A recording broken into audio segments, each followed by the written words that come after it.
অন্তরের চিরচরা নয়নানন্দের আনন্দ রথ হিরোনাটুয়া সচল জগন্নাথ আমার গম্ভীরাধীশ ভগবান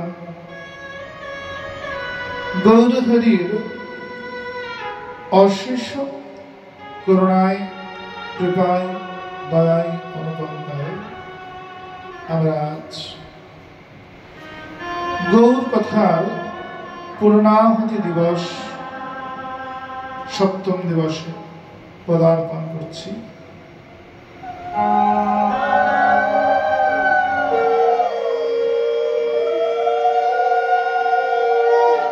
গৌর কথার কোন পূর্ণাহুতি হয় না। গৌর কথা ত্রিকাল সত্য লীলা, সাঙ্গ বঙ্গ প্রাণ গৌরাঙ্গ নদিয়া বিহারীর যে লীলা, এ ত্রিকাল সত্য লীলা, যার হৃদয়ে ষড়গোস্বামীগণ এবং শ্রী গুরুদেব করুণাপূর্বক প্রেম প্রকাশ করেছেন, একমাত্র সেই গিয়ে গৌর পার্শ্বদের কৃপায় গৌর কথা গৌর লীলাকে অনুধাবন করতে পারে। গৌর লীলার মতো নিগুড় লীলা, গৌর লীলার মতো রসময় লীলা হয়তো কোন অবতারেরই আর নাই। গৌর কথা হয়তো ইহ জগতের শ্রেষ্ঠ হরি কথা। গৌরাঙ্গ মধুর লীলা, যার কর্ণে প্রবেশনা হৃদয় নির্মল।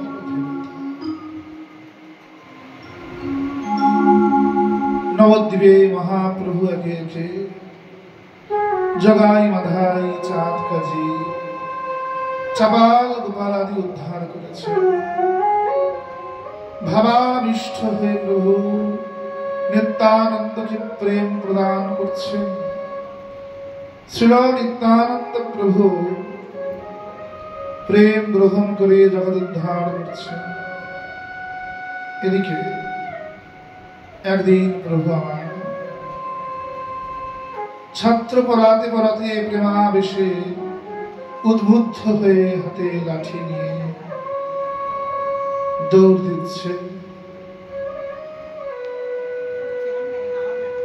এই লীলা দর্শন করে পড়ুয়ারা সবাই মহাপ্রভুর বিরুদ্ধে নালিশ জানানো শুরু করলেন।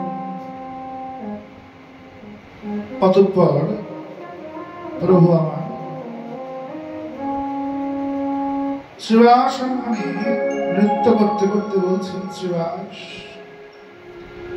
আমি কাদের জন্য অবতার হয়েছি,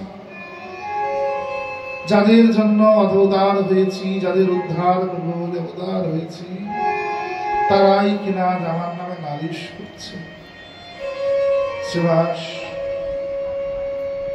এই জগৎ উদ্ধার করতে হলে অতি অবশ্যই আমায় সন্ন্যাস গ্রহণ করতে হবে। যদি সন্ন্যাস না গ্রহণ করি তাহলে এই জগতে এরা আমার এই লীলাকে বুঝতে পারবে না, বুঝতে সক্ষম হবে না। হে শ্রীবাস, আমি হয়তো আর কিছুদিনের মধ্যেই সন্ন্যাস গ্রহণ করে নদিয়া পরিত্যাগ করে চলে যাব। প্রভু কহে নিত্যানন্দ সর্বজীব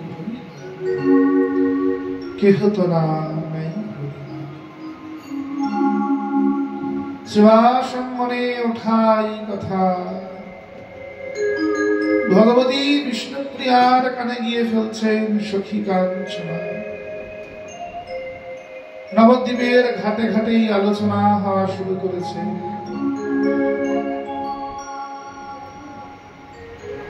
যে নদিয়া বিহারী গৌরহরি তিনি হয়তো আর আমাদের এই নদিয়ায় থাকবেন, তিনি নদিয়া পরিত্যাগ করে চলে যাবেন। গৌর সুন্দর নবদ্বীপ ত্যাগ করে সন্ন্যাস গ্রহণ করবে। বিষ্ণুপ্রিয়া তিনি নবদ্বীপে মহাপ্রভুর যে সাত্ত্বিক বিকার দেখে ভয় পান বলে শচীদেবী বিষ্ণুপ্রিয়াকে যাদবকে দিয়ে বাপের বাড়ি সনাতন মিশ্রের বাড়ি রেখে এসেছেন। ভগবতী বিষ্ণুপ্রিয়া বলছে, কাঞ্চনা কি বলছিস তুই? হ্যাঁ রে প্রিয়া, আমরা সবাই এতদিন তোর সৌভাগ্যের প্রশংসা করতাম, কিন্তু আজ হইতে বলছি তোর মতো দুর্ভাগা যা প্রিয়া যা, এখনো সময় আছে, যা এখনো গিয়ে তোর প্রাণনাথকে পারলে আটকা যা। বিষ্ণুপ্রিয়া যাদবের সঙ্গে শচীরাঙ্গিনায় এসে দাঁড়িয়েছেন। প্রভু তখনও শ্রীবাসনে নর্তন কীর্তনে রত। রাত্রে ফিরেছেন, একজন লাউয়ের ভেট এনেছেন, সম্ভবত শ্রীধর। লাউ দেখে প্রভু হর্ষিত হয়ে মাকে বলছেন, মা আজ লাউয়ের পায়েস রান্না করো, আমি লাউয়ের পায়েস গ্রহণ করব। শচীদেবী গৌরের কথায় লাউয়ের পায়েস রান্না করেছে। আর লাউয়ের পায়েস রান্না হলে প্রভু সেই লাউয়ের পায়েস ঘরে শয়ন কক্ষে দিয়েছে। শয়ন কক্ষে গেলে ভগবতী বিষ্ণুপ্রিয়া গৌর চরণ ধরে জড়িয়ে বলছে, না কি শুনছি, তুমি নাকি অভাগিনীকে কাঁদিয়ে নদিয়া পরিত্যাগ করে চিরতরে গমন করবে। নদিয়ার সকল রমণীরা এতদিন আমার সৌভাগ্যের প্রশংসা করত, আর তুমি আমার সেই সৌভাগ্য দুর্ভাগ্যে রূপান্তরিত করতে চাইছ। হে নাথ, কিসের জন্য আপনি সিদ্ধান্ত গ্রহণ করছেন?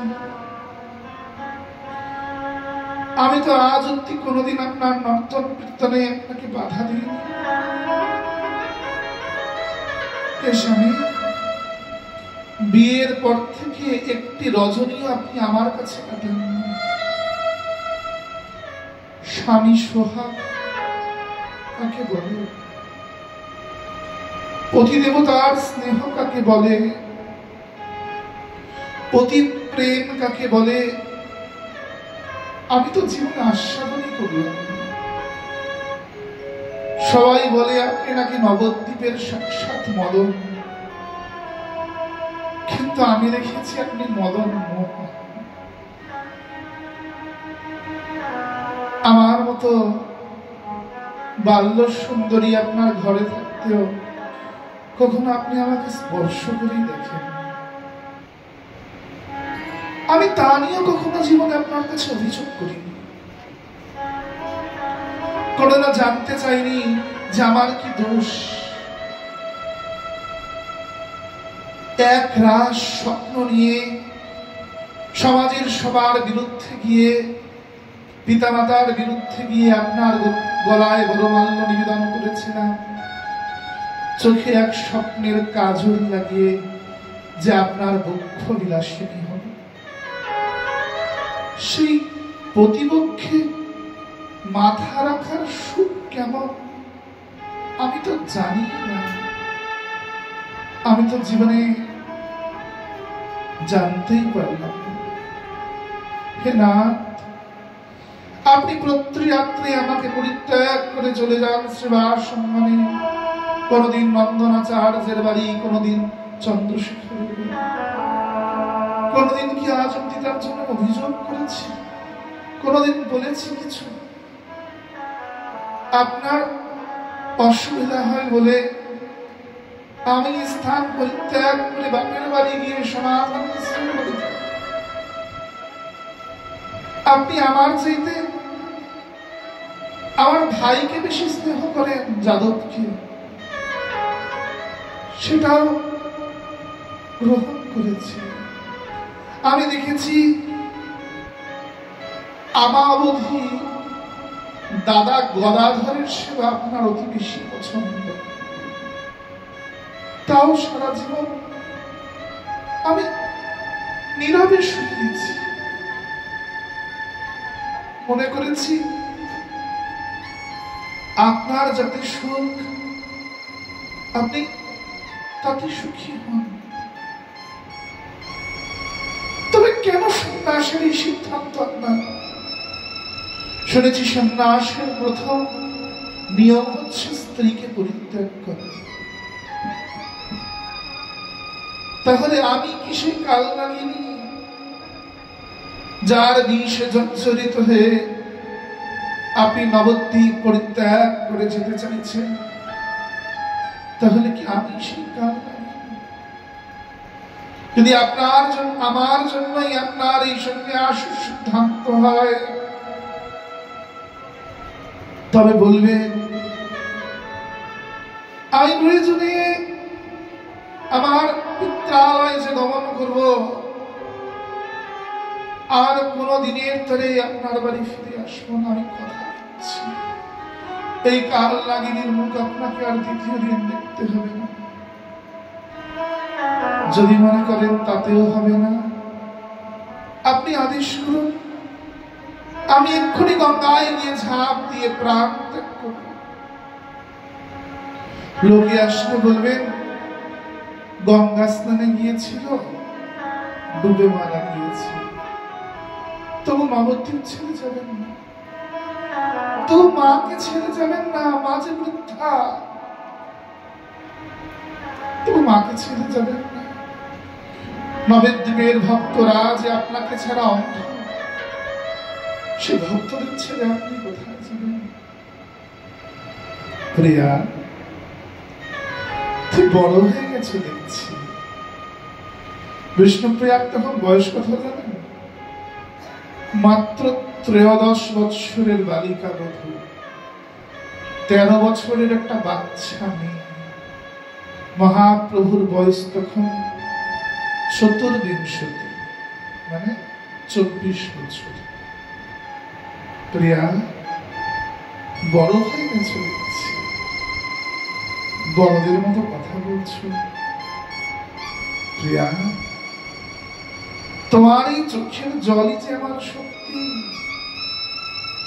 তোমার অশ্রুতে এই জগৎ প্লাবিত হয়ে যাবে।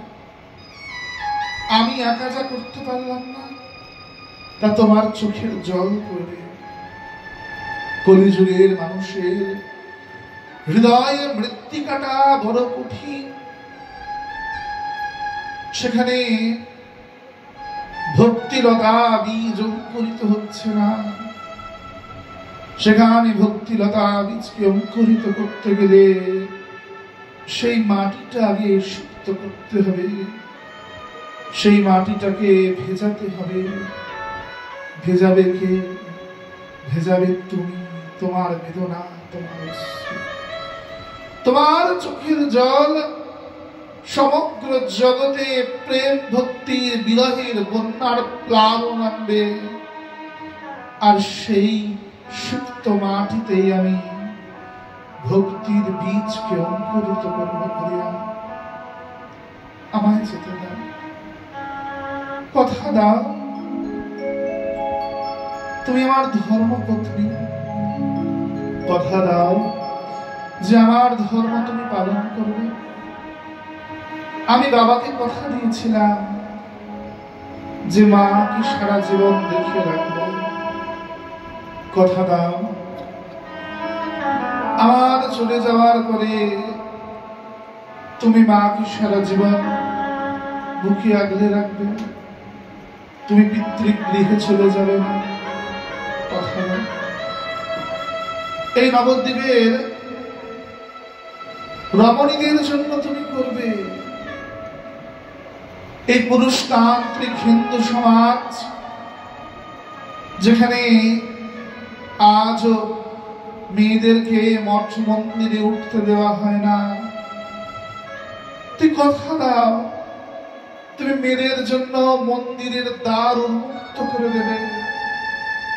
যদ্রূপ সীতা ঠাকুরানী নারীদের দ্বারা সেবা পূজা করান, যদ্রূপ সীতা ঠাকুরানী প্রেম ভক্তির প্লাবন এনেছেন মেয়েদের মধ্যে, তুমি কথা দাও তুমি নারীদেরকে মন্ত্রাদি প্রদান করবে, মন্ত্রাদি ক্রিয়া শেখাবে, তাদের মধ্যে প্রেম ভক্তির বীজকে জাগিয়ে তুলবে। কথা দাও তুমি প্রেম ভক্তির বীজকে জাগিয়ে তুলবে এই সমগ্র জগতে নারীদের মধ্যে। কথা দাও তাই না?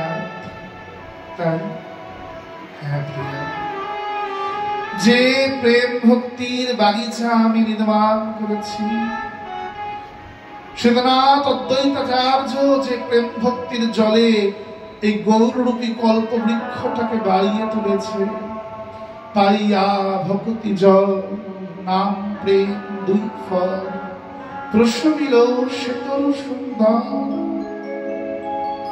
সে দুই ফলের আসে জীব পক্ষী নিত্য আসে, কোলাহল করে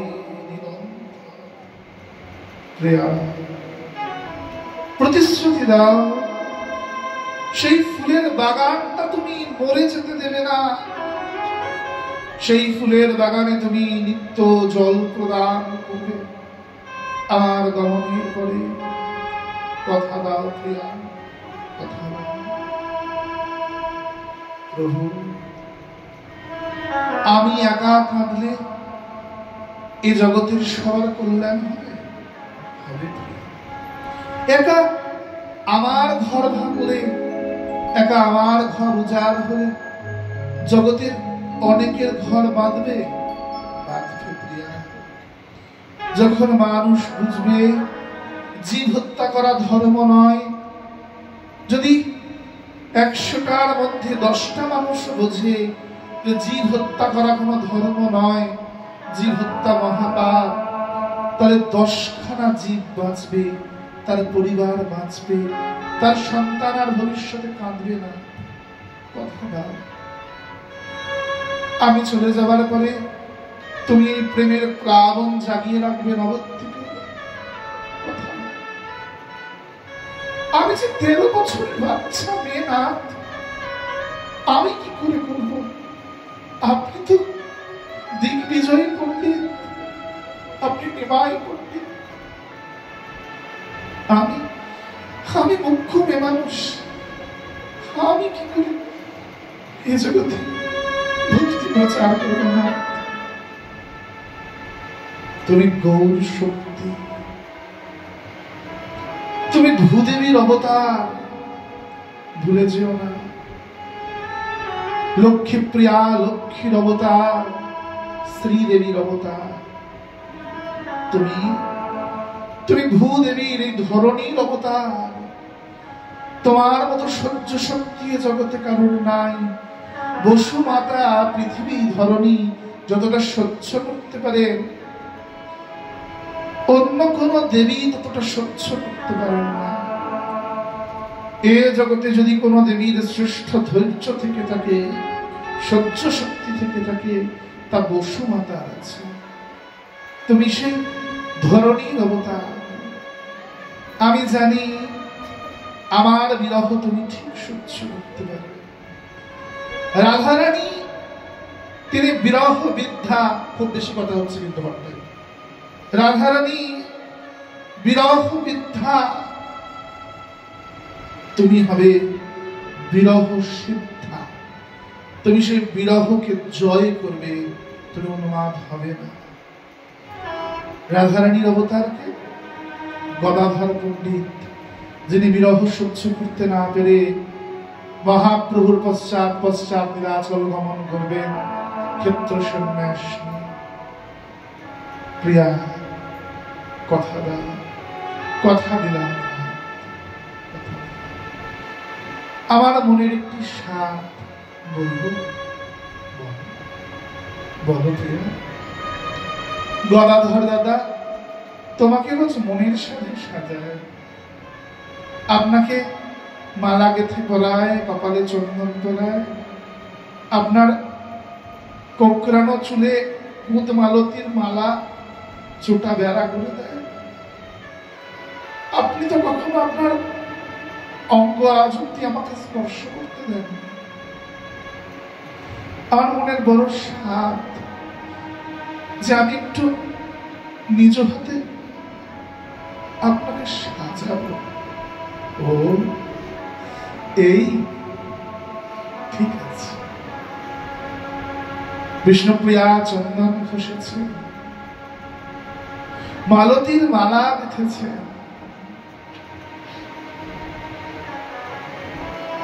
গৌর ভালে দিয়েছেন। মহাপ্রভু চন্দনের বাটাটা হাতে থেকে নিয়ে বলছে, দাঁড়াও, আমি একটু আজ তোমাকে নিজের হাতে সাজাই।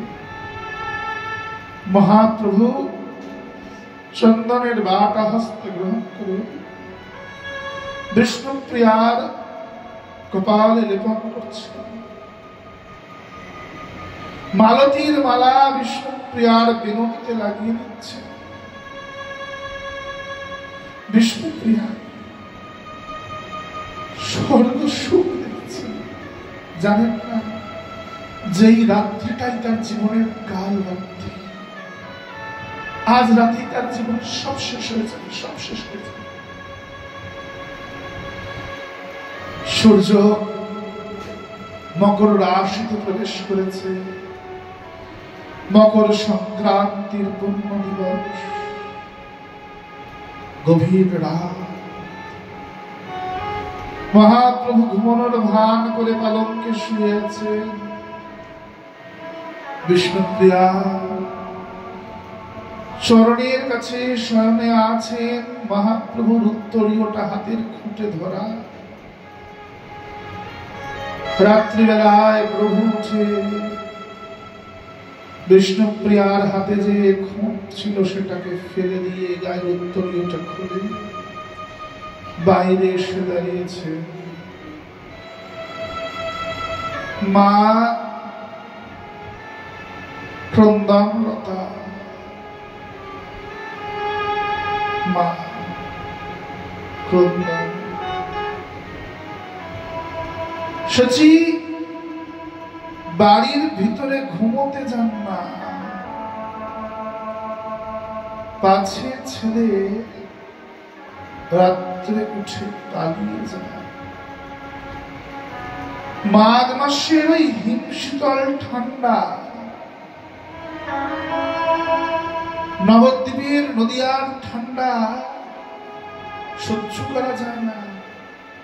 সচি ঘরে ঘুমোতে যান না, পাছে ছেলে চলে যায়। লাউ ভেদ দেখি হাসি শ্রী গৌরাঙ্গ সুন্দরী, কোথায় পাইলা প্রভু জিজ্ঞাসা করি। নিজ মনে প্রভু আজি চলিবা, এই গাও ভজনে করিতেছে। শ্রীধরের পদার্থ কি হইব অন্যথা, এরাও ভজন আজি করিব সর্বদা।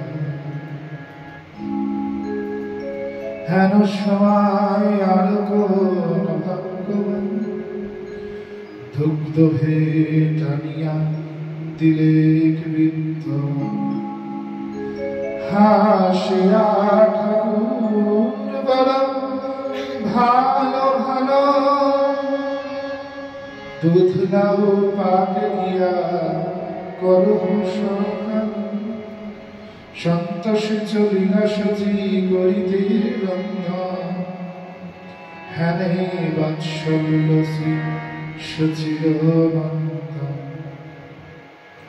মা লাউয়ের পায়েসটা করতে গেছে। বাৎসল্য রসে দেবীর মনে আনন্দ যে না না ছেলে তো সন্ন্যাস নেবে নাই তো আমার কাছে লাউয়ের পায়েস খেতে চেয়েছে। ভোজন করিয়া প্রভু মুখ শুদ্ধি করি চলিলা শয়ন ঘরে গৌরাঙ্গ শ্রীহরি। যোগনিদ্রা প্রতিদৃষ্টি করিয়া ঈশ্বর নিকটে শুইলা হরিদাস গদা। দণ্ডচারী রাত্রি আছে ঠাকুর জানিয়া উঠিলেন চলিবার সামগ্রী লইয়া।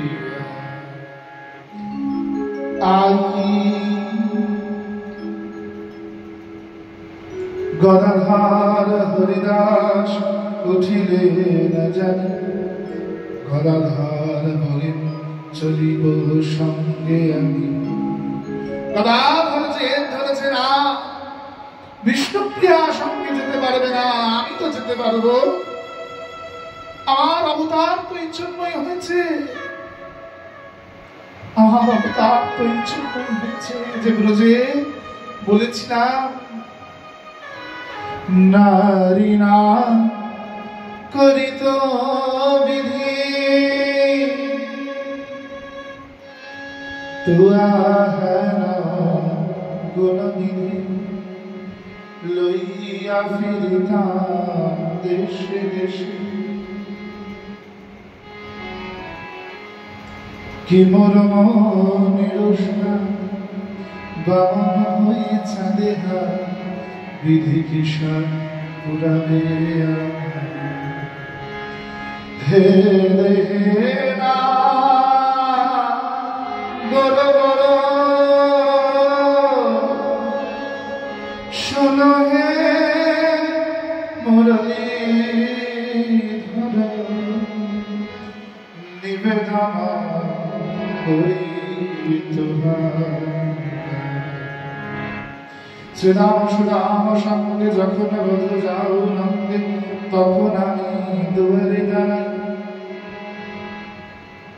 তুমি যখন সুরাম সুরামের সঙ্গে গরু চড়াতে যাও আমি দূরেই দাঁড়িয়ে তোমাকে ধোয়ার ছলনা করে কাঁদি। শাশুড়ি ননদী বাঁধি যে যদি জানে কৃষ্ণ বিরহে কাঁদছি তাহলে জটিলা কুটিলা বাড়ি রাখতে দেবে না।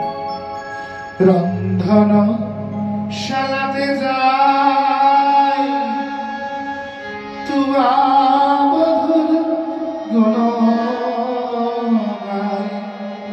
ধোয়ার ছলনা করি মনি ন মানি গুণ অঞ্চলে বাহিরের ফুল কেশে করিবে। যদি মণিমাণিক্য হতে তোমার আঁচলে তোমায় গিট মেরে বেঁধে রাখতাম, যদি ফুল হতে তাহলে খোঁপায় সাজিয়ে রাখতাম। অগুরু চন্দন তোমায় অঙ্গে মাখা রহিতাম ঘামিয়া পড়িতা রাধা। যখন চন্দন হতাম তোমার গায়ে লেপটে থাকতাম, তুমি ঘামলে তোমার রাঙা পায়ে আমি গড়িয়ে দিয়ে থাকতাম। আমার এই আশ পূরণেই তো গদাধর হয়ে পুরুষ দেহ নিয়ে এসেছি আমি। তাহলে আমি কেন বাচ্চা, আমি সঙ্গে যাবো সঙ্গে আসে। প্রভু বলে আমার নাহিক কারো সঙ্গ, এক দ্বিতীয় সে আমার সবরঙ্গ। আমি কাউকে সঙ্গে গ্রহণ করবো না, আমি এক এবং অদ্বিতীয় হয়ে সন্ন্যাস গ্রহণ করে এই স্থান হইতে যাব। আই জানিলেন মাত্র প্রভুর বচন। যার কথা কাটাকাটি হচ্ছে গদাধরের সঙ্গে মহাপ্রভু হরিদাসের, মা শুনতে পেয়েছে, মা ছুটে এসছেন ওখান থেকে। আই মানে মা। আই জানিলেন মাত্র প্রভুর নাম, দুয়ারে আসিয়ে রহিলেন তত। দরজায় এসে মাথা ঠুকছে বারবার। জননী রে দেখি প্রভু ধরিতা বসিয়া কহে প্রভু প্রভু মাকে দেখে চৌকাঠে মাকে নিয়ে বসেছেন, আর মায়ের হাত দুটো কোলের মধ্যে নিয়ে যাকে ধরে মাকে বলছেন, বিস্তর করিলা তুমি আমার করিলা শুনিলা তোমার দণ্ডে দণ্ডে যত তুমি করিলা আমারে, আমি গতি কল্পেও নারী শুধিবা।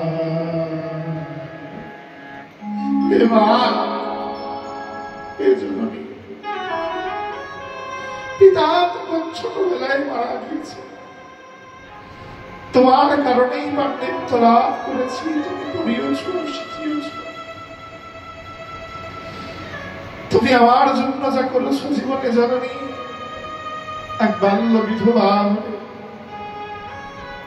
কোটি কল্প যদি হয় তো তোমার ঋণ আমি শোধ করতে পারবো না মা।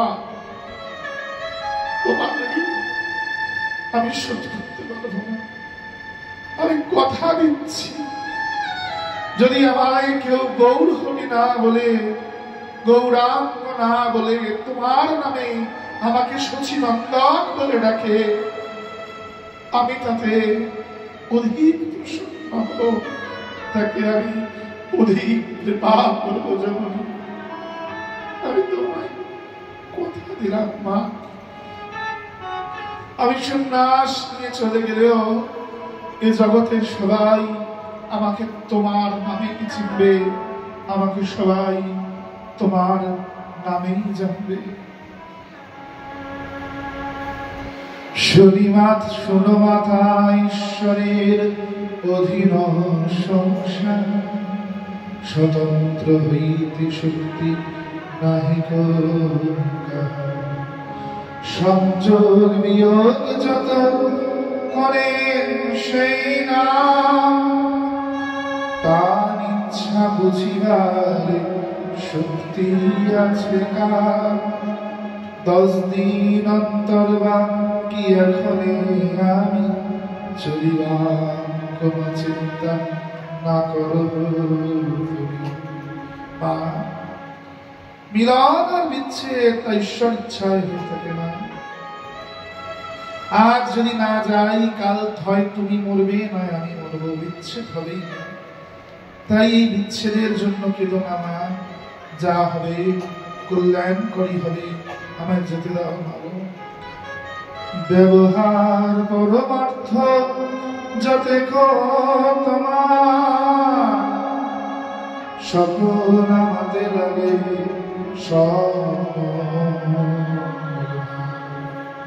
তুমি চিন্তা করো না জননী, যে তুমি বিধবার ঘরে ওই বিষ্ণুপ্রিয়া একা থাকবে, তোমাদের সকল ভার আমার, কোনদিন তোমাদের কোনো অভাব হবে না। আমি কথা দিয়ে গেলাম, আমি কথা দিয়ে গেলাম জননী, এ দ্বারে কখনো অভাব হবে না। আমি এই কয়টি জায়গায় চিরকাল বিরাজ করে। কোথায়? নিত্যানন্দের নর্তনে, যেখানে যেখানে ভক্তগণ তাই গৌরনিবল বলে সংকীর্তনে প্রাণ ভরে নৃত্য করবে, আমি সেই নৃত্যে অবস্থান করব নিত্যানন্দের নর্তনে। শ্রীবাসয়ম্বনে,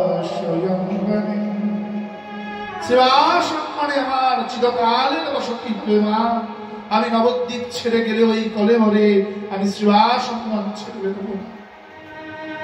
আর কোথায় জানো দেবী? শচীর রন্ধনে, তোমার রান্নায় আমাকে চিরকাল জীব লাভ করবে। এ জগতে যেই আমায় ভোগ লাগাবে সে তোমার নামে জয়ধ্বনি দেবে, তোমার নাম করবে দেবী। আমি সেবার কিবা জানি, সেবা জানি আমার সচি জানি, সে বারবার করে তোমার নাম জয়ধ্বনি করবে। তোমার রন্ধনে আমি চিরকাল বেঁচে থাকবো।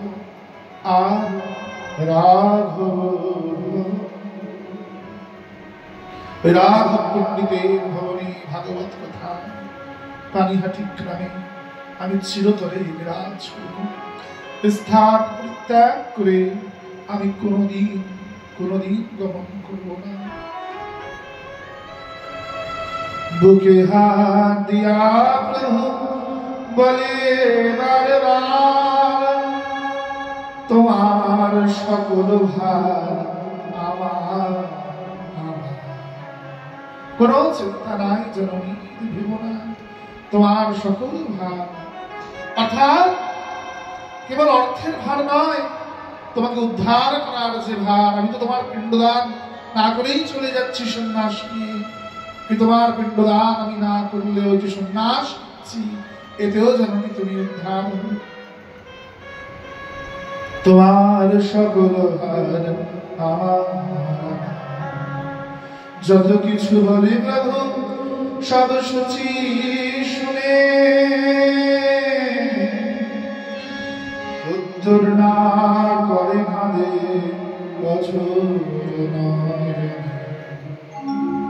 সচি যাহা বলে, গৌর যাহা বলে সচি শ্রবণ করছে।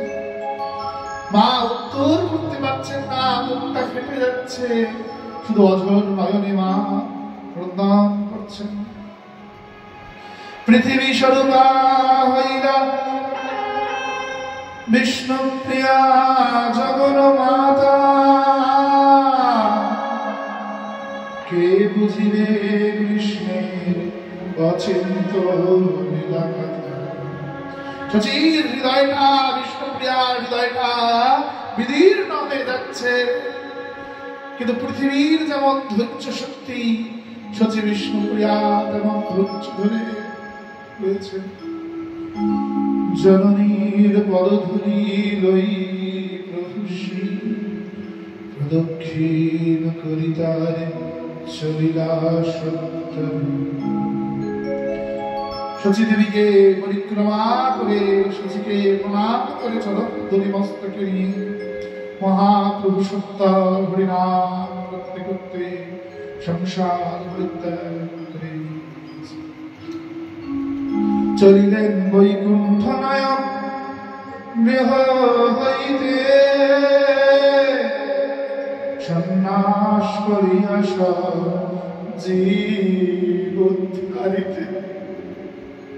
নদিয়ার নাগর চিরতরে নদিয়ার ত্যাগ করে নবদ্বীপ ভূষণ, নবদ্বীপ পুরন্দর দিগ্বিজয় পণ্ডিত জয়ী নিবাস পণ্ডিত বিষ্ণুপ্রিয়ার প্রাণ বল্লভ রাধা প্রেমে গড়া তনু নবদ্বীপের ভক্তদের চিরতরে অনাথ করে বৈকুণ্ঠনাথ তিনি সন্ন্যাস নিয়ে সমগ্র জীবের উদ্ধারের জন্য গমন করছেন। নবদ্বীপ পরিত্যাগ করে নবদ্বীপের কাঁচা সোনা বিষ্ণুপ্রিয়া রাম মধুয়া সচি মায়ের তুলা দিয়া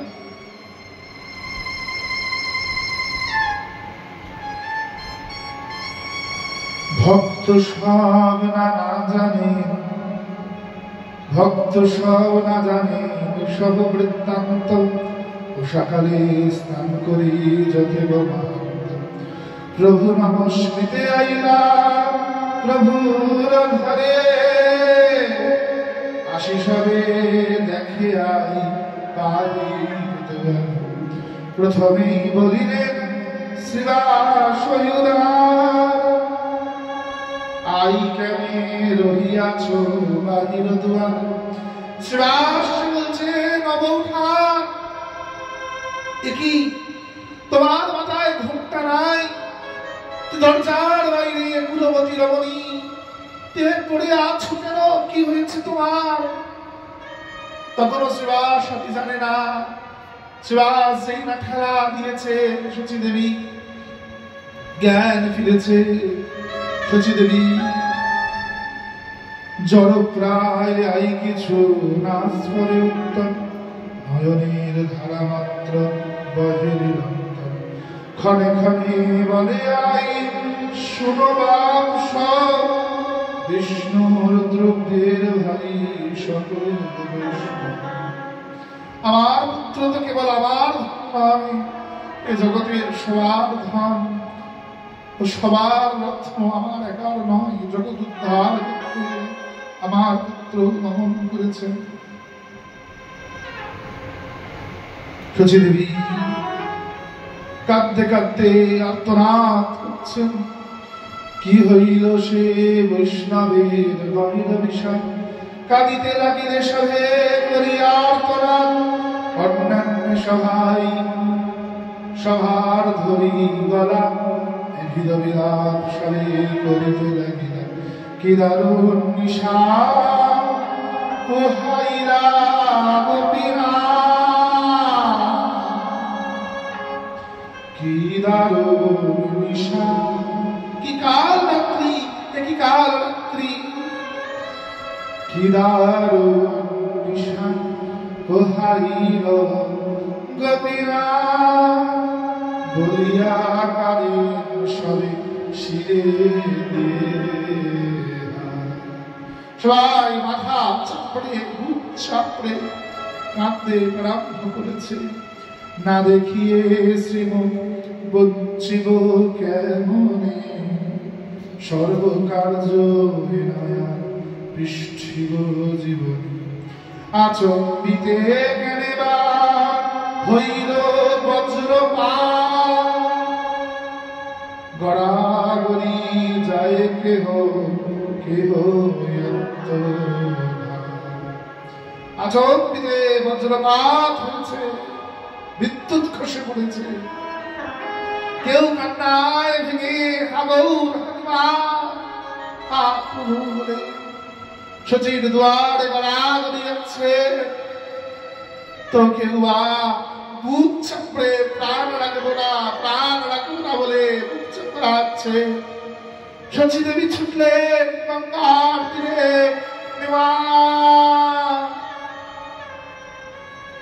ফিরে আয়, ফিরে আয়, ফিরে আয়।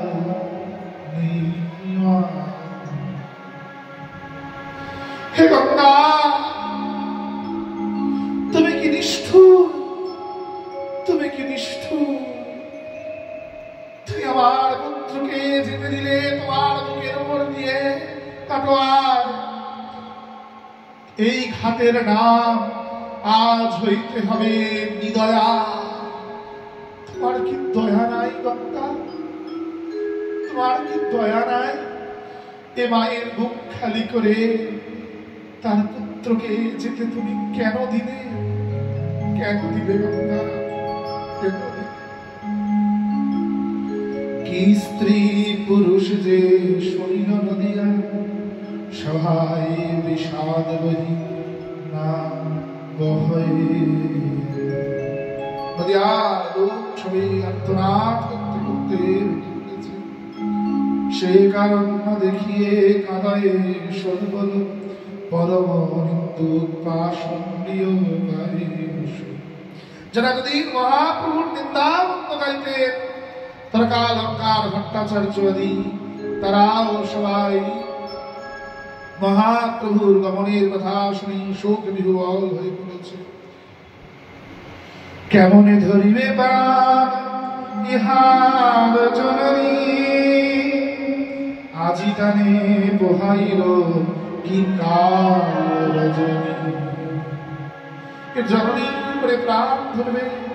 ব্রাহ্মণেরা সবাই বলছে শচীদেবী কেমন করে বেঁচে থাকবে, এ শচী বিষ্ণুপ্রিয়া গতকাল কি কাল রজনী, কাল রাত্রি কাটিয়েছে এ নবদ্বীপবাসী,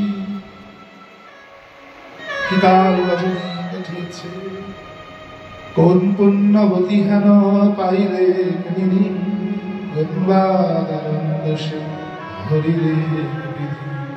আমরা সভারে প্রাণ বিদরে দেখিতে, ধার যাওয়া জননী প্রাণ রাখিলে কেমেতে। ওরে আমরা তো শত্রু ছিলাম রে, আমরা তো শত্রু ছিলাম, নিশ্চয়ই আমরা গৌরকে ভালোবাসতে পারি নাই। ও যে যতনের ধন নীলমণি, তাই নদিয়া পরিত্যাগ করে, নবদ্বীপ পরিত্যাগ করে নদিয়ার নাক চলে গিয়েছে। আমরা শত্রু হয়ে আজ ধৈর্য ধরতে পারছি না। তার জননী, তার স্ত্রী কেমন করে প্রাণ লাগবে ভাই, বলতে পারিস, বলতে পারিস? এই মতো নারীগণ দুঃখ ভাবে কাঁদে, করিলেন সর্বজীব চৈতন্যের ফাঁদে। ক্ষণিক সম্বরী নৃত্য বৈশ্য বিশ্বম্ভর, বসিলেন চতুর্দিকে সবয়ঞ্চল। দেখিয়া প্রভুর ভক্তি কেশব ভারতী, আনন্দ সাগরে পূর্ণ হই করে স্তুতি। কেশব ভারতীর আশ্রমে কাটোয়ায় এসে পৌঁছেছেন মহান। প্রভাত হয়েছে। কেশব ভারতী সকালে গঙ্গা স্নান করবে বলে উঠেছে, গমন করছে। দেখছেন সিক্ত বসনী ভেজা গায়ে ভেজা কাপড়, অপরূপ সুন্দর একটি যুবক বালক, চাচর চিকুর কেশ, আজান লম্বিত বাহু, অপরূপ সুন্দর সেই পুরুষটি বসে। কে কে তুমি? কিবা তম নাম? কে বা জননী তোমার? কোথা তোমার ধাম? কি নাম তোমার? তো বাবা মার নাম কি? আমি শ্রীপাদ ঈশ্বরপুরীর চরণের দাস। আজ হইতে আপনার চরণের দাসত্ব করতে এসেছি। আমায় নিজের দাস করে নিন। তোমার বাবা মা কে? এ দেহের পিতার নাম জগন্নাথ মিশ্র, মায়ের নাম শচী ঠাকুরানী। তুমি তুমি নবদ্বীপের দিগ্বিজয় পণ্ডিত নিমাই? তুমি নিমাই পণ্ডিত? হরিনাম করে যে জগাই মাধাইয়ের মতো পাষণ্ডকে উদ্ধার করেছে, চাঁদ কাজীকে উদ্ধার করেছে, তুমি সে নিমাই? সে নিমাই তুমি? হ্যাঁ, ওটা আমার দেহের নাম।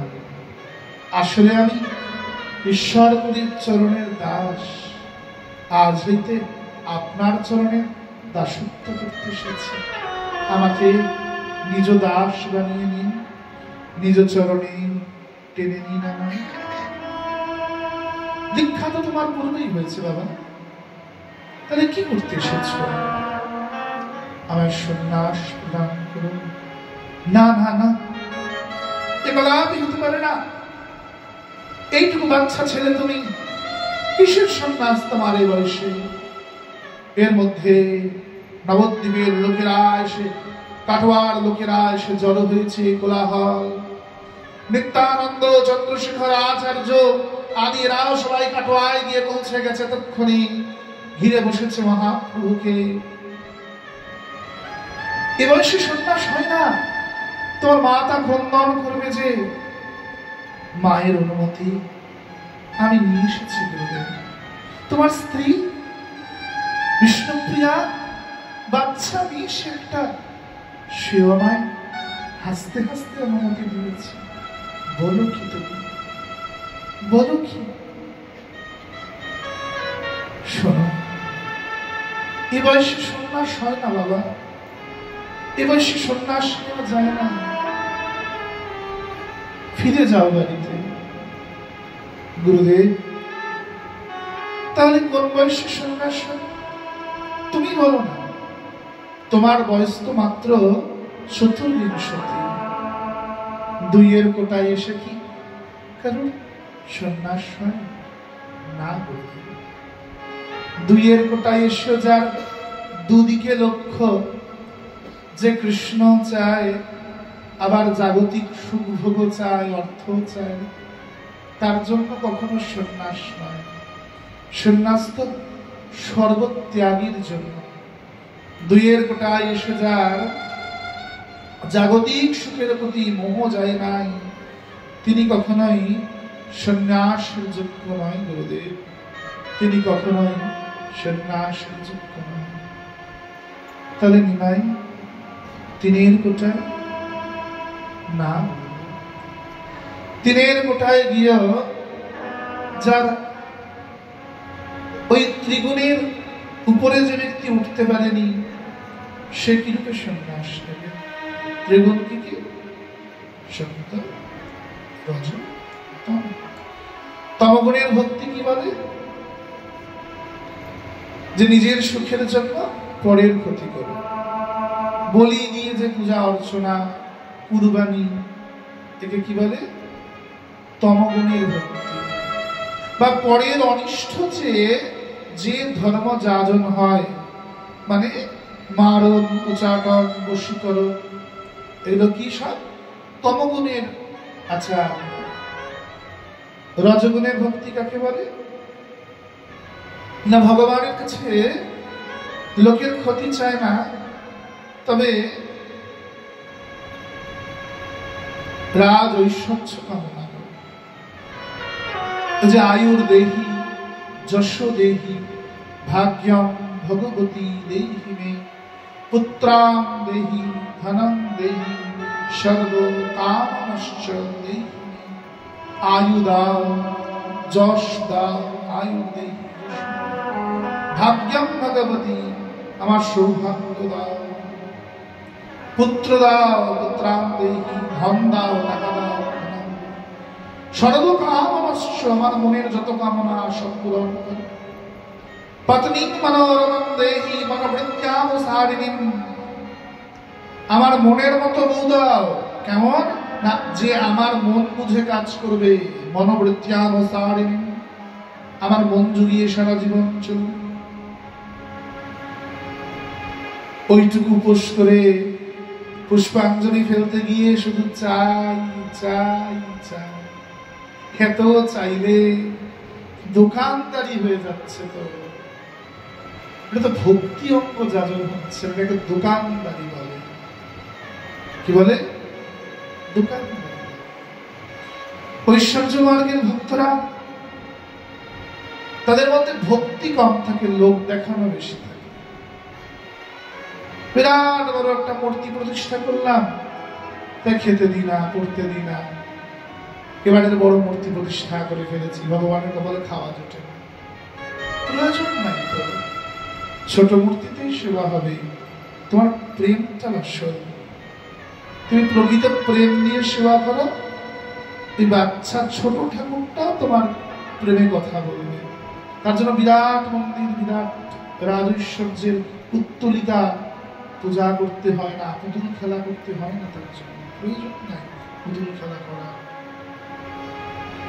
ঐশ্বর্য মার্গের ভক্তি কি বলে? বলে আমার টাকা আছে, টাকার জোরে আমি ধর্ম করব। তুমি আমার কি করবে? অনেক টাকা আছে, বিরাট বড় দুর্গা পূজা হচ্ছে, কোথাও মা গোলাপি, কোথাও মা সবুজ, কোথাও মা সাদা। মানলামই না ধ্যান মন্ত্রটা, যতসি পুষ্পবর্ণাভাম সুপ্রতিষ্ঠান সুলোচনা। মানছি না, মানবো না। আমরা কিছু করার আছে, আমার টাকা আমি করবো, মানছি না। আর 15 দিন পর থেকে তো শুরু হয়ে যাবে হুড়োহুড়িটা।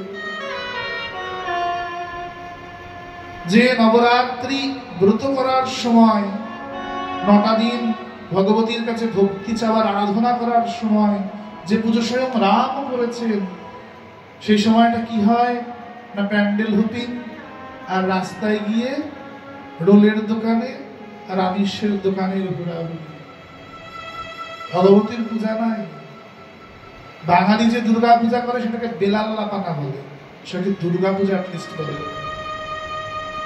প্রকৃত দুর্গা পূজা এটা নয়। আর যেটা হয় সেটাকে পূজা বলে না, বেলাল্লাপানা। প্রকৃত পুজোর মণ্ডপে কখনো হিন্দি গান বাজাতে তুমি পারবে না, কারণ মন্ত্রের দ্বারা যেমন বিগ্রহ প্রতিষ্ঠা হয়, তেমনি আন কথা বললে বিগ্রহ অপ্রতিষ্ঠা হয়। সেই মূর্তি কখনোই প্রতিষ্ঠা হচ্ছে না, প্রতিষ্ঠা করা যায় না, অসম্ভব, হবে না, করা যাবে না। তোমায় ধ্যান মন্ত্র অনুযায়ী পূজা অর্চনা করতে হবে। বিরাট বড় প্যান্ডেল করলাম, বিরাট বড় ঠাকুর বসিয়েছি, বিরাট লাইটিং, বিরাট খাবার স্টল, সন্ধ্যেবেলা অনেক রকমের গেম, অনেক খেলা প্রতিযোগিতা, বিরাট ক্যানেস্টার টিন পিটিয়ে ফাংশন, বড় ডিজে বাজছে, লাইটিং হচ্ছে। কিন্তু যে ব্রাহ্মণটি পুজো করছে, তিনি সংস্কৃত বলতে গিয়ে গবক্ষর গোমাংস, তিনি জীবনে ব্যাকরণ পড়েন, তিনি মন্ত্র উচ্চারণ করতেই জানেন না। ভগবতী কি খাট প্রতিষ্ঠা হবে? হলক করে বলতে পারি বুকে চাপড়ে, যে কমিটির পূজাগুলো হয় 99% ব্রাহ্মণ ভুল পূজা করে। কারণ অতবার করে যদি অষ্টমীর অঞ্জলি পড়ায়, তাহলে পুজোটা কখন করে? দুর্গা পূজাটি এত বৃহৎ পূজা, সকাল 6টায় যদি বসা হয়, সন্ধ্যে 6টা বাজবে নবমীর দিন, অষ্টমীর দিন, এত পুজো থাকে। সন্ধ্যে 6টাতে যাদের মন্ত্র পুরো কণ্ঠস্থ, মুখস্থ, বই যাদের দেখতে হয় না, আমরা যারা বই দেখি না, না দেখে যারা পুজো করি, তারাও আমরা অনর্গল মন্ত্র উচ্চারণ করে উদয় থেকে অস্ত অব্দি পুজোটাকে শেষ করতে পারি না ঠিক মতো। তাহলে এতবার করে অঞ্জলিটা দেওয়ানো হয় কি করে? আর সেই পুজোটা 12টা 1টার মধ্যে সমাপ্তি করে ব্রাহ্মণ আরেকটি জায়গায় চলে যান কি করে? ওটা ছেলে খেলার বিষয়বস্তু নয়। আমরা কেমন করে উন্নত হব? আমাদের ধর্মের মধ্যেই তো অধর্মটা লুকিয়ে বসে আছে। প্রয়োজন নাই তো একটা বেলায় 10টা পুজো হওয়ার, 10টা পাড়া মিলে একটা পুজো হোক। একটা পুজো ধর্ম বিধি মেনে ভালো মতো হোক। বলছি না ফাংশন করো না, আনন্দ উল্লাস করো না, করো, কিন্তু পুজোটা যেটা মূল জিনিস সেটাকে সঠিকভাবে বজায় রেখে। এই লোক খাওয়ানো, লাইটিং, প্যান্ডেল, এগুলো আনুষঙ্গিক। আমি বিয়ে করছি, বিরাট ধুমধাম করে লোক খাওয়াচ্ছি, প্যান্ডেল করছি, এগুলো আনুষঙ্গিক। মূল জিনিস কিন্তু স্বামী স্ত্রীর মিলটা। যদি বিয়ের পরে 1 সপ্তাহ পরে স্বামী স্ত্রীর ডিভোর্স হয়ে যায়, তাহলে কোটি কোটি টাকা খরচা করে প্যান্ডেল করে লোক খাইয়ে কোনো লাভ আছে কি? নেই। ঠিক তেমনই আবার যদি ভক্তি জাগ্রত না হয়, আর ঠিক মতো পুজোটাই যদি না হয়, তাহলে প্যান্ডেল লাইটিং এর কিন্তু কোনো দাম নেই। আছে কি? নেই। ওটা আনুষঙ্গিক, ওটাতে কিচ্ছু যায় আসে না, ওটা কিচ্ছু যায় আসে। তোমার মূল জিনিস পূজা অর্চনাটা। আমরা কি করি? ওই লাগানোর মলমটাকে খাই, আর খাওয়ার ট্যাবলেটটাকে ঘষে গায়ে। যেটা প্রয়োজন সেটাকে বর্জন করি, আর যেটা বর্জনীয় সেটাকে আমরা মুখ্য করে তুলি। সেটাই আমাদের কি হয়ে যায়, মুখ্য হয়ে যায়। দেখবেন কোথাও থিমের পূজায় তাজমহলের ভেতরে ভগবতী মা দুর্গা মা যেন কবরস্থানের মধ্যে ঢুকে বসে আছে। কোথাও গিয়ে বৌদ্ধিস্ট প্যাগোডার ভেতরে মা দুর্গা, যে বৌদ্ধরা সারা জীবন আমাদের হিন্দুদের মঠ মন্দির ভেঙে এলো, আমাদের বিগ্রহগুলো ভেঙে এলো, সে বৌদ্ধিস্ট প্যাগোডার ভেতরে ভগবতী দুর্গা বসে আছেন। থিমের পূজা এমন হচ্ছে কি না, দুর্গার মাথাতেও বুদ্ধের মতো শামুক উঠে গিয়েছেন, বুদ্ধের মতো দুর্গা বানিয়ে ফেলে দিচ্ছে। এটা ধ্যান মন্ত্রে আছে নাকি? মা ভাবে দাঁড়ান। কোথাও কোথাও তো মা কার্টুন হয়ে যান, হাত ধরে এরকম করে দাঁড়িয়ে রয়েছে, যেন মা পিটি করতে এসেছে। গিয়ে মাঝে মাঝে অবাক হয়ে যেতে হয়, মা পিটি করছেন, তাহলে ছেলে মেয়েগুলো কই? ও ছেলে মেয়েগুলো তো মূর্তির নিচে কাঠামের মধ্যে ছোট ছোট চারটি বিগ্রহ, ছেলে মেয়েগুলো নিচে বসে পিটি করছে।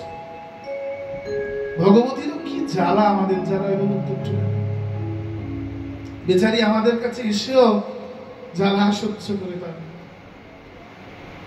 আর তারপরে 15 দিন পরে কালী পুজো আসে।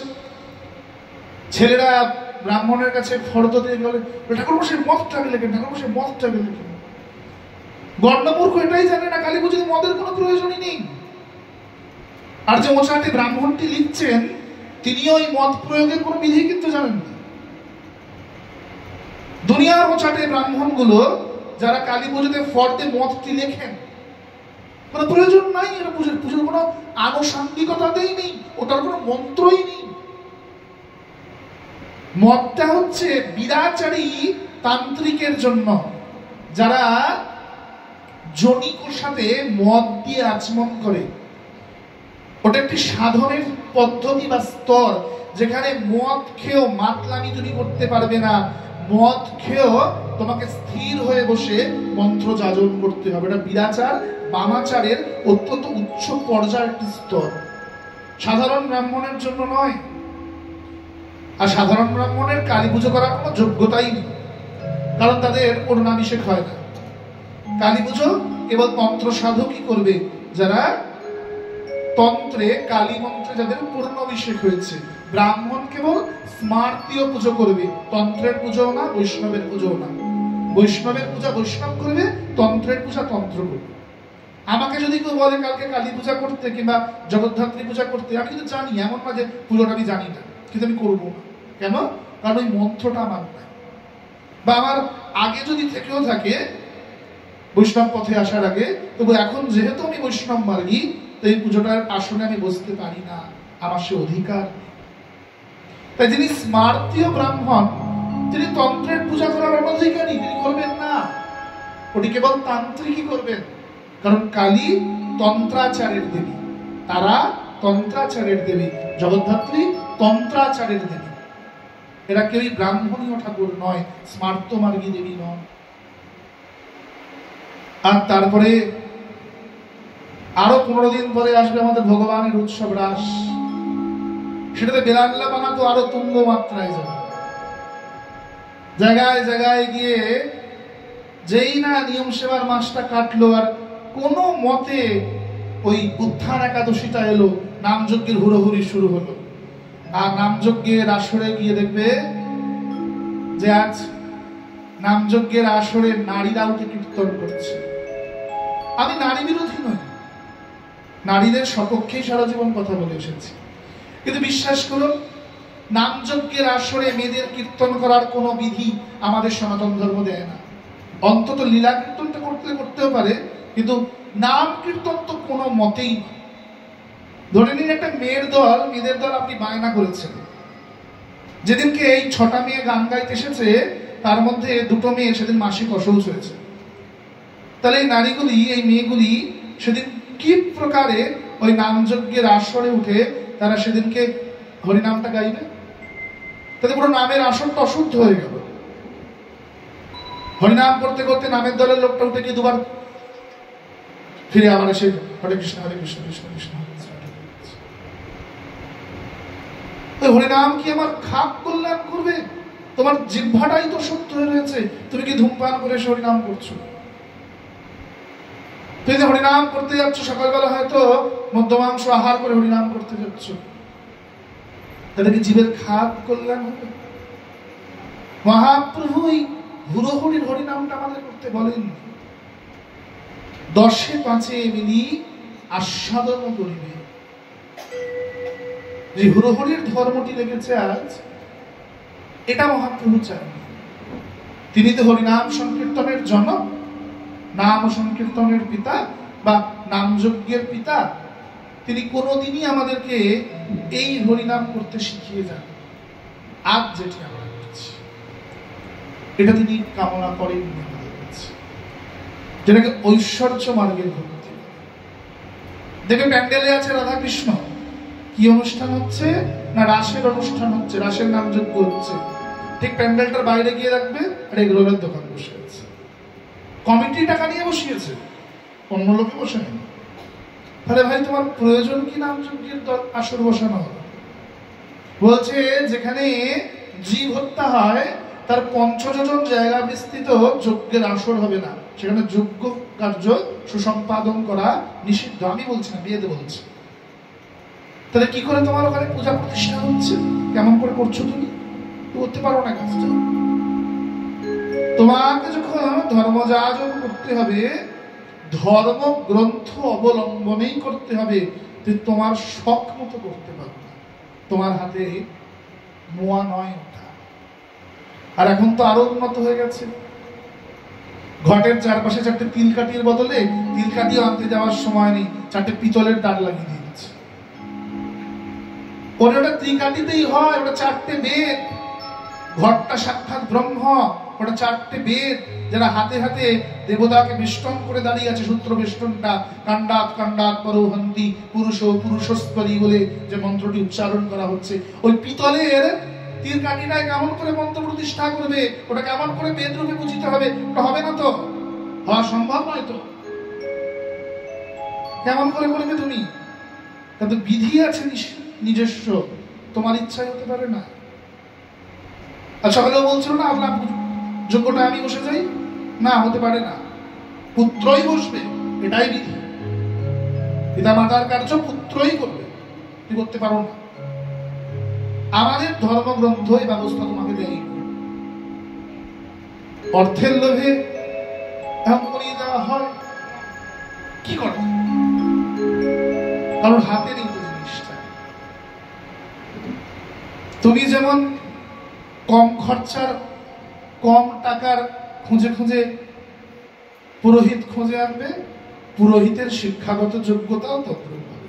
যিনি সংস্কৃত পাশই করে, যিনি সংস্কৃত ব্যাকরণের পথটাই কোনোদিনও মারা হবে, তো তিনি তো সংস্কৃত শ্লোক উচ্চারণই শেখেননি। কেমন করে শ্লোক ভাঙতে হয়, আমাদের ধাতু শব্দ রূপ কিরূপ হয়, আমাদের অলঙ্কার শাস্ত্র কিরূপ হয়, তিনি কি করে মন্ত্র উচ্চারণ করেন? প্রতিটি মন্ত্র, সেটি বৈদিক হোক, তান্ত্রিক হোক, পৌরাণিক হোক বা মাঙ্গলিক কাব্যের হোক, প্রতিটি মন্ত্র ছন্দে লেখা হয়েছে। অনুষ্ঠুপ ছন্দে, গায়ত্রী ছন্দে, ইত্যাদি ছন্দে।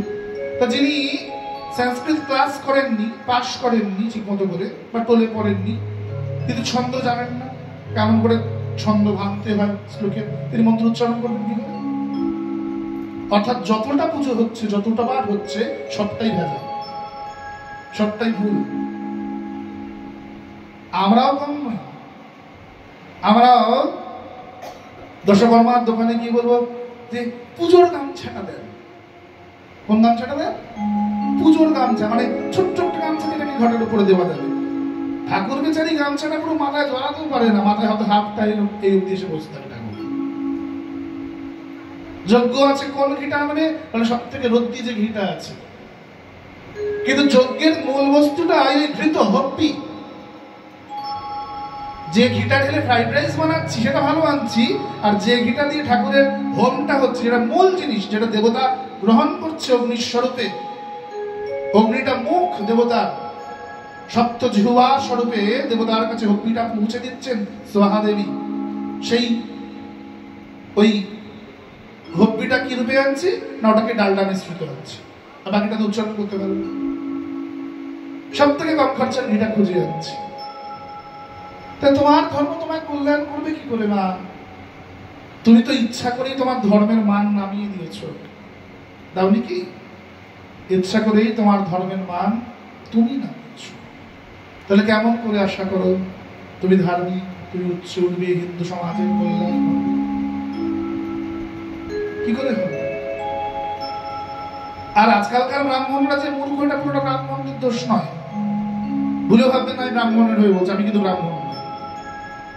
এখানে অধিকাংশ লোকই জানেন আমি ঘোষের বাচ্চা, আমি ব্রাহ্মণ। 99% ব্রাহ্মণের ছেলে যে মূর্খ এবং তারা যে সঠিক বেদজ্ঞান লাভ করছেন না বা সংস্কৃত ধ্যান করছেন না, তার জন্য দায়ী আমাদের সনাতনী হিন্দু সমাজ। খেয়াল করে দেখবেন, আপনার বাড়িতে মেয়ের বিয়ে হচ্ছে, আপনি ডেকোরেটরকে দিচ্ছেন 50,000 কি 1 লাখ টাকা, যে লাইটিং করেছে তাকে দিচ্ছেন 20,000 25,000, যে বাবুর্চি খুন্তি ঠেলে রান্না করতে আসছে তার ইনক্রিমেন্ট হচ্ছে বা রেমুনেশন হচ্ছে, সেখানে আপনি তাকে দিচ্ছেন 20,000 টাকা হয়তো, বা ক্যাটারিং সিস্টেমে গেলে আরো বেশি দেবেন।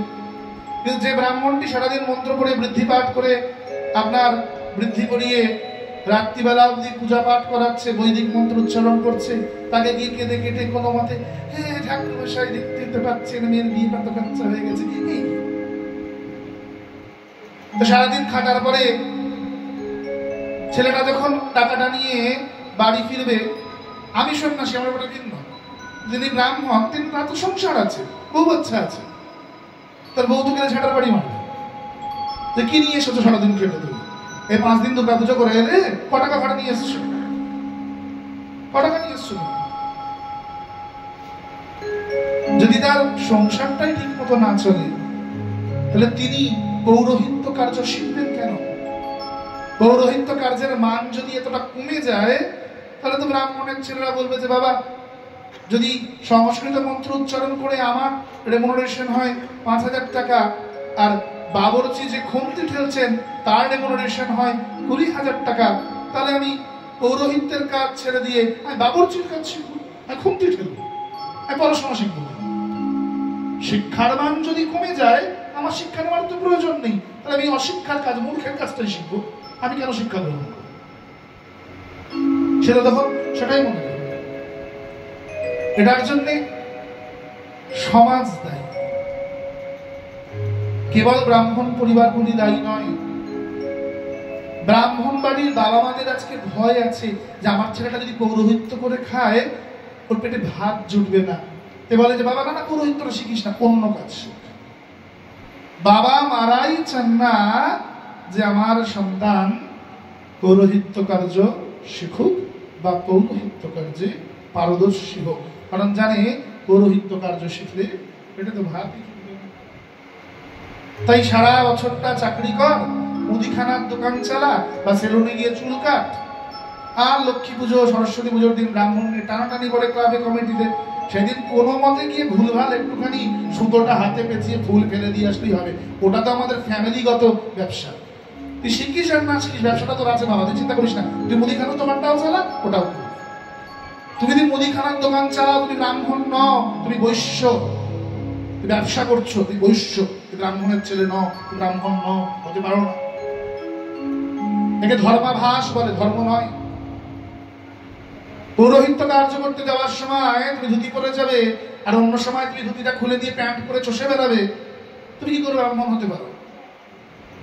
যে প্রফেশনটা তুমি করে খাচ্ছ সে সময় তুমি ধুতি পরছো, পরক্ষণে তুমি আমাদের হিন্দু সভ্যতার বস্তুটাকে, আমাদের কালচারকে তিরস্কার করে চোঙ্গা পরে ব্রিটিশ কালচারকে গ্রহণ করে নিচ্ছ, তুমি কেমন করে সনাতনী আচার্য হতে পারো? তুমি কেমন করে পৌরোহিত্য করবে লোকের বাড়িতে গিয়ে?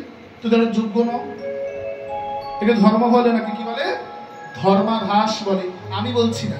মহাভারতে ভীষ্ম পর্বে ভীষ্মদেব মৃত্যুশয্যায় যুধিষ্ঠিরকে উপদেশ করছেন যে হে যুধিষ্ঠির, এইরূপে ব্রাহ্মণ দ্বারা কখনো পূজা করাবে না, যিনি অন্য সময় ধর্মাচরণ করেন, তিলক গ্রহণ করছেন, মালা গ্রহণ করছেন, পাঠে কীর্তনে যখন উঠছেন, কীর্তনের আসরে উঠছেন, বড় বড় জ্ঞান দিচ্ছেন, কবিয়াল গান গাইতে উঠেছেন, বড় বড় শাস্ত্র পাঠ করছেন, মোটা তিলক করেছেন, সে সময় চন্দন মেখেছেন, ধুতি পরেছেন, যেই নেমে যাচ্ছেন তবে কমিটির লোককে বলছেন না ওটা তো কীর্তনের আসর ছিল, এবার তো আমার আবার ওইগুলো না হলে চলে না, ওগুলো আনতে হবে। আগে থেকে ফর্দ পাঠিয়ে দেওয়া হচ্ছে, এটা না খেতে দিলে আমি কীর্তনের আসরে কীর্তন করতে উঠব। তো অমন কীর্তনীয়ারা যদি আমাদের সমাজে উঠে কীর্তন পরিবেশন করেন, তাহলে আমরা হিন্দু সভ্যতাকে কেমন করে এগিয়ে নিয়ে যাবো, এমনি এমনি ইচ্ছে করবে। অর্থাৎ ধর্মটা তুমি গ্রহণ করোনি, তুমি ধার্মিক নও, তোমার কাছে কেবল ওটা ব্যবসার জিনিস। ধার্মিক তুমি করো না, তুমি ধর্মটাকে গ্রহণই করবে। আমার যদি গৌরব হয় নিজ ধর্ম নিয়ে, আমার প্রয়োজনই পড়ে না যে আমি আমার সনাতনী বস্ত্র পরিত্যাগ করে আমাকে বিদেশি কালচার আপনাতে হবে। প্রয়োজন নাই, কোনো প্রয়োজন পড়ে না। আমাদের সমাজে এমন বড় বড় পণ্ডিত আছেন যারা ধুতি করে তিলক করেই কলেজ পাস করেছেন, ইউনিভার্সিটি পাস করেছেন, কিচ্ছু যায় আসে না। বিদ্যাসাগরকে কখনো চঙ্গা পড়তে হয়নি, ধুতি পরেই ইংরেজদের সামনে ছেঁড়া জুতোয় গোবর লাগিয়ে টেবিলের উপর পা তুলে পা নাচিয়েছেন অপমান করার জন্য, ইচ্ছাকৃত। তার বিদ্যা সেখানে কথা বলেছে, পোশাক নয়। পোশাক আমাদের পরিচয় নয়, বিদ্যা জ্ঞান আমার পরিচয়। আমি ভারতীয়, এটা আমার গৌরব। আমি সনাতনী, এটা আমার গৌরব, এটা আমার কালচার। আমি কেন অপরের জিনিসকে আপন করতে যাবো? প্রয়োজন নেই। আমার নিজের দেশের কালচারে কিছু কম নেই, যথেষ্ট সমৃদ্ধ আমাদের কালচার। আমাকে কেন লোকেরটা অনুকরণ করতে হবে? একে কি বলে? রাজসিক ভক্তি। কি বলে একে? রাজসিক ভক্তি। রজ গুণান্বিত যে ভক্তি, অর্থের দম্ভে যে ভক্তি অঙ্গকে যাজন করা হয়, বা দেবতার কাছে টাকা পয়সা চেয়ে যে ভক্তি অঙ্গকে যাজন করা হয়, তাকে কি বলা হয়? রাজসিক ভক্তি। সাত্ত্বিক ভক্তি কাকে বলে? না, যে ভক্ত শাস্ত্রবিধি মেনেই পূজা অর্চনা করে, যে ভক্ত শাস্ত্রবিধি মেনে ক্রিয়া করে আর দেবতার কাছে টাকা পয়সা কামনা করে না। কি কামনা করে? স্বর্গ কামনা করে। কি কামনা করে? মোক্ষ, স্বর্গ কামনা করে। তাহলে নিমাই, তাহলে সন্ন্যাসী বা বৈষ্ণব এই শতগুণে হরিভজন করবে না? গুরুদেব তা করবে না কেন? মহাপ্রভু বলছেন, স্বর্গ যে সুখের ধাম, তাহার নামিও না। স্বর্গ কি? সুখের ধাম। প্রকৃত ভক্ত কখনো স্বর্গ কামনাও করবে না। তার স্বর্গে গিয়ে পুণ্যবল শেষ হয়ে গেলে আবার তোমায় ধরিত্রীতে ফিরে আসতে হবে। তাহলে ভক্তি কি হবে? ত্রিগুণাতীত, এই তিন গুণের ঊর্ধ্বে উঠবে। যেখানে ভক্তি বলবে যে আমি স্বর্গ যেতে চাই না, আমি কি চাই? প্রভু তোমার সুখের জন্য আমার সেবা। কি চাই আমার? তোমার সুখের জন্য আমার সেবা। আমি তোমার নিত্য দাসী। হে রাধে, এ জন্মে নয় জন্মে জন্মে আমি তোমার নিত্য দাসী। আমি তোমার চরণের দাসী। কি করি?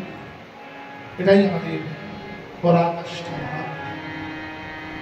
তাহলে নিমাই 40-এর কোঠায় গিয়ে না, 40-এর কোঠায় গিয়েও যে ব্যক্তি চতুর্বর্গের থেকে মোহ যায়নি, সেই ব্যক্তি কদাপি গোবিন্দ লাভ করতে সক্ষম না।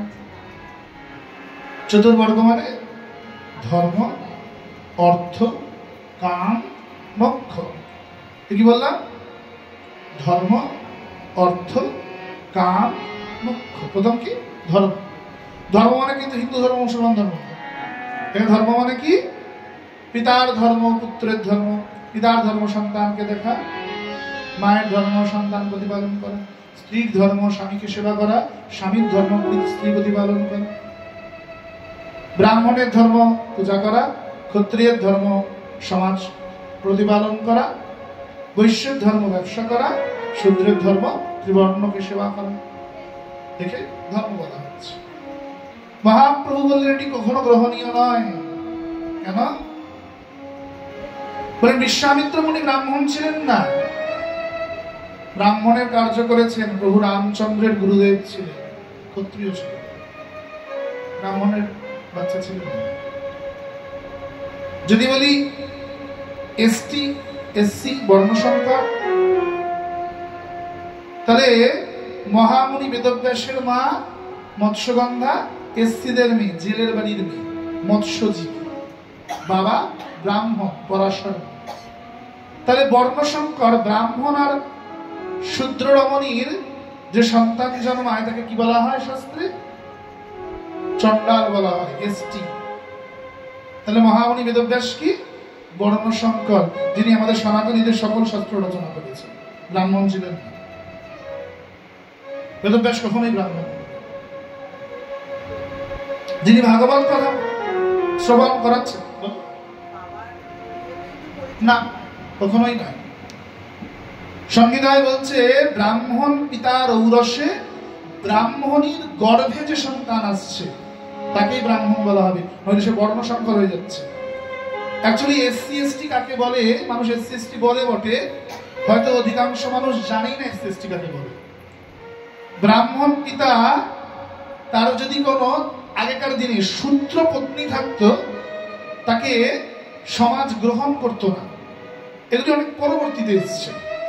এই শূদ্র পত্নী, যেটাকে আপনারা কাঁচা ভাষায় কেপ্ট বলছেন, আমি বাংলা ভাষাটা উচ্চারণ করতে পারবো না বিশেষণ থেকে, এইরূপই যে শূদ্র রমণীদেরকে সে সময় জঙ্গলে রাখা হতো, যেখানে ব্রাহ্মণরা, ক্ষত্রিয়রা, বৈশ্যরা গিয়ে নারীদের ভোগ করতেন।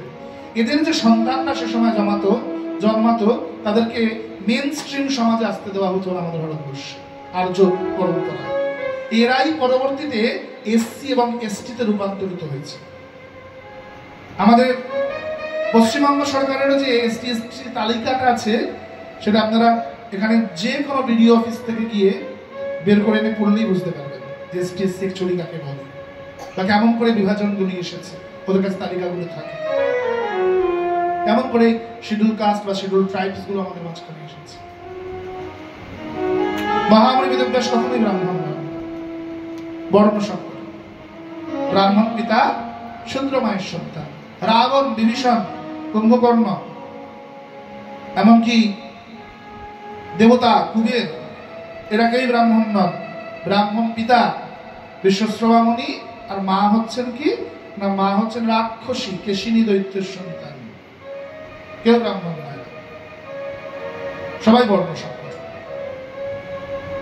আসলে সমাজের সামনে এগুলো তুলে ধরা হয় না। পুরুষতান্ত্রিক ব্রাহ্মণ সমাজ চিরকালই এগুলো চেপে রাখার চেষ্টা করেছে, আর আমাদেরকে বোকা বানানোর চেষ্টা করেছে যে ব্রাহ্মণ কুলের পুরুষ ছাড়া পূজা করতে পারবে না, ব্রাহ্মণ কুলের পুরুষ ছাড়া পূজার আসনে বসতে পারবে না, ব্রাহ্মণ কুলের পুরুষ ছাড়া অর্চনা করতে পারবে না। না, ভুল কথা। যার শিক্ষাগত যোগ্যতা আছে, যিনি গ্রন্থ অধ্যয়ন করেছেন, যার মন্ত্রবল আছে, তিনি পূজার আসনে বসবেন। এতে ব্রাহ্মণ ক্ষত্রিয়ের কিচ্ছু যায় আসে না। নারীরা পূজা করতে পারবে না, কেন করতে পারবে না?